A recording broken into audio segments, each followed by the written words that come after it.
Hello, my name is Sam, and welcome to the Island of Misfit Toys. You're watching Areadersworld World. So as you can see, the camera quality has either upped up or basically gone down.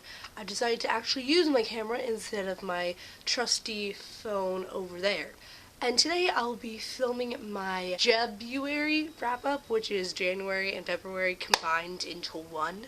So let's get started. For the first book I read for January was Carry On by Rainbow Rowell. Now, I haven't really said this, I wasn't a huge fan of Fangirl, but I really did enjoy it. And I was really hyped to see how Rainbow Rowell was going to do a fantasy, and I absolutely loved it. I loved the characters, and I loved the little callbacks to Harry Potter, because there's a lot of callbacks to Harry Potter in this book. And, yeah, after I read Carry On, I decided to go to my library and try to find a book to read. I found Wake by Amanda Hocking, and this was the second book I read for January. The book follows two sisters who live in this beach town, and in this beach town, they find out that these three girls are actually sirens, and the reason why they are killing people for siren stuff. And one of the sisters becomes a siren, and I was really thinking this book was going to be about two sisters trying to survive this together, but basically it was made up of boring characters and terrible mythology elements. I hated all the characters. They had no personality. It was basically all the characters from the Star Wars prequels, I didn't really like the writing style. I didn't really care for anyone. And it's a 6-book series when it could easily be 2 books, and I'm definitely not going to continue on the series.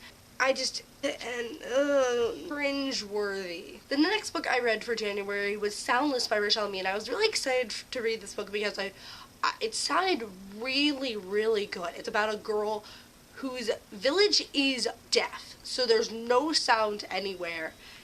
And something happens where they start getting blind, and without their sight, they can't really communicate, and then they die. And it had, like, Chinese folklore in it, and I was really excited for it. But what turned out was a very boring, cliche book. It was really such a letdown for one of the first books I read by Lois Lane, because I've heard great things about her books. And now, after I read Soundless, I'm kind of like, should I read those books? I don't know. The main character was so boring and so plain.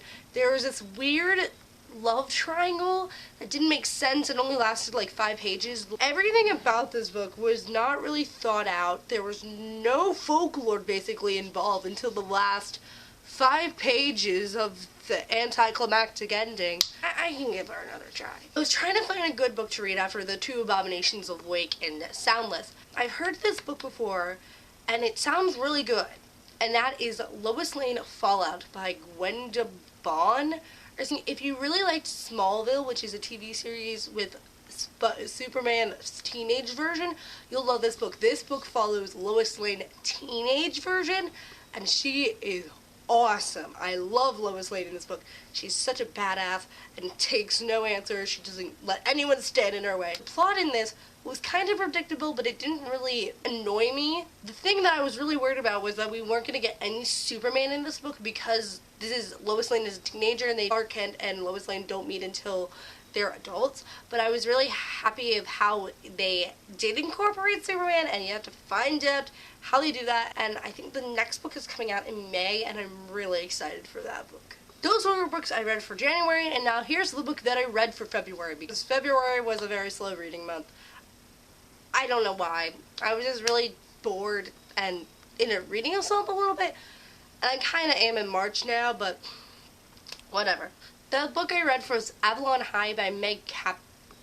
She's the one who writes the Princess Diaries series. Avalon High was one of my favorite Disney Channel movies as growing up as a kid. I was really fascinated by it. And let's just say, very different from the book. And it's very, very different from the book. Avalon High follows a girl who just moved to a new town, and she starts to see that her life resembles around King Arthur. This book, I don't really know what, I don't know if I liked it or not. It's one of those books that, I don't know, I don't think I liked it. But it was very predictable. I seriously don't know what to say about this book. The love interest, cringe-worthy. It was so insta-lovey. She was like, oh my god, he's so hot. What is his redeeming qualities?